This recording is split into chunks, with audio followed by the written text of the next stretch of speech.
नमस्ते दोस्तों, कर्म धर्म की बातें चैनल में आपका स्वागत है। द्वापर युग में सुगंध का भाव या सूंघना बोध या अनुभूति का सबसे प्रभावशाली तरीका हो जाता है। जहां भी जीवन ऊर्जा बेहद उच्च स्तर पर होती है, वहां सूंघने की क्षमता काफी संवेदनशील हो जाती है। उदाहरण के लिए जंगल में आपकी आंख, कान व दिमाग से ज्यादा आपकी सूंघने की क्षमता महत्वपूर्ण होती है। किसी को सूंघकर आप जान सकते हैं कि उस व्यक्ति के साथ क्या चल रहा है। कुछ समय पहले खुशकिस्मती से आश्रम में एक किंग कोबरा मेहमान के तौर पर पधारे। किंग कोबरा इस धरती के सबसे शानदार प्राणियों में एक है। ये लगभग 12 फीट लंबा था और 6 फीट तक ये खड़ा हो सकता था। यह आपको स्पर्श करने के लिए दूर से ही अपनी जबान का इस्तेमाल करता है। यह आपके भीतर का रसायन जानता है। यह इतनी तेजी से चलता है और इतना खतरनाक है कि अगर यह इंसान को काट ले तो फिर उसके पास जीवन के मात्र 8 से 10 मिनट रह जाते हैं। इसमें इतना जहर होता है कि यह एक हाथी को मार सकता है, लेकिन हम लोग इसके साथ बेहद सहजता से थे। दरअसल, हम जानते हैं कि अगर हम अपने भीतर गलत तरह के रसायन नहीं पैदा करेंगे तो ये हमारे साथ ठीक रहेगा। जितने भी मांसाहारी जीव, बल्कि सभी जंगली जीव इंसान के भीतर के रसायन के प्रति बेहद संवेदनशील हैं। खासकर सांप तो इस मामले में अति संवेदनशील होता है। अगर आप पूरी तरह से सहज हैं, तो आप जंगल में जाकर जहरीले सांप को पकड़ सकते हैं। लेकिन आपके शरीर की रासायनिकता में जरा भी डर या बेचैनी दिखाई दी तो यह आपके लिए भारी पड़ सकती है, क्योंकि इसे तुरंत ही पता चल जाता है कि आपके भीतर क्या चल रहा है।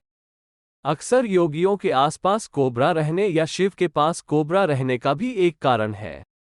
धरती के तमाम प्राणियों में से कोबरा ही एक ऐसा प्राणी है जिसके चारों तरफ सबसे ज्यादा आकाशीय आभामंडल होता है। इसका मतलब हुआ कि इसका बोध जबरदस्त होता है। किसी चीज का बोध प्राप्त करने में ये जीव काफी मददगार होता है और इसका बोध ऐसा होता है जिसके आगे योगी भी नतमस्तक होते हैं। अपने चारों तरफ आकाशीय आभामंडल तैयार करने की वजह से इसका बोध ज्यादातर इंसानों से बेहतर होता है। उदाहरण के लिए, नागा जनजाति के लोग एक खास तरह के आकाशीय आभामंडल को पाने के लिए जरूरी साधनाएं करते हैं, जिससे उन्हें उन चीजों का भी बोध हो जाता है जो दूसरों को नहीं हो पाता।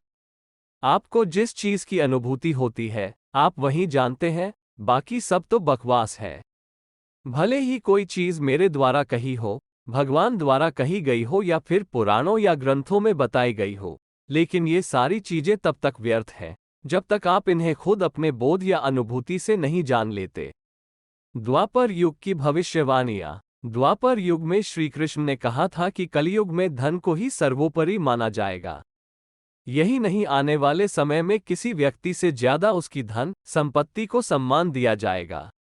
इंसान जीवन भर जो भी कर्म करेगा उसकी तुलना उसके दौलत और शोहरत से ही की जाएगी।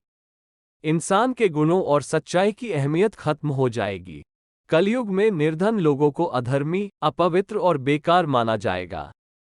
कानून, न्याय केवल धन की शक्ति के आधार पर लागू किया जाएगा। श्री कृष्ण ने श्रीमद्भागवत कलयुग को लेकर कहा था कि आने वाले समय में जो व्यक्ति सफेद रंग का धागा पहन लेगा, उसे ही लोग ब्राह्मण मान लेंगे। इतना ही नहीं, जो व्यक्ति बहुत चालाक और स्वार्थी होगा वो इस युग में बहुत विद्वान माना जाएगा। श्री कृष्ण की भविष्यवाणी के अनुसार आने वाले समय में इतना भयंकर सूखा पड़ेगा कि अकाल और अत्यधिक करों द्वारा परेशान लोग पत्ते, जड़, मांस, जंगली शहद, फल, फूल और बीज खाने को मजबूर हो जाएंगे। भगवान कृष्ण ने गीता में लिखा था कि कलियुग एकमात्र ऐसा युग होगा जहां अधिकांश मनुष्यों की उम्र 50 साल की होकर रह जाएगी। इससे ज्यादा वही जीवित रह पाएगा जो अच्छे और पुण्य कर्म करेगा।